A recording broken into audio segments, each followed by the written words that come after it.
Just doing a quick video chopping a magnetron for the copper.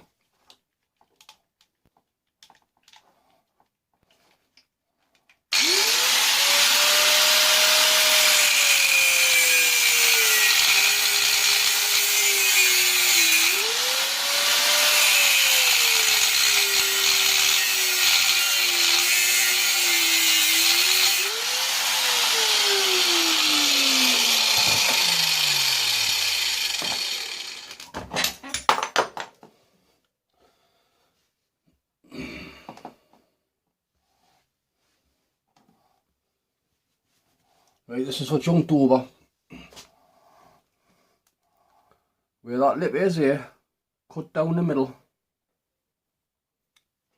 It's hot at the minute. Cut down the gap.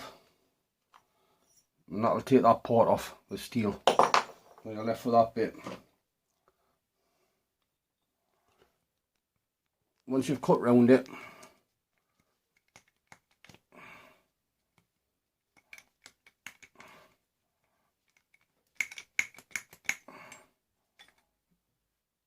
that bit's steel there. That's the quickest way to do it. You're left with your chunk of copper there. So you just take it from each end, just a little bit in, so you cut through the steel. And that's it done. Nice shiny bit of copper.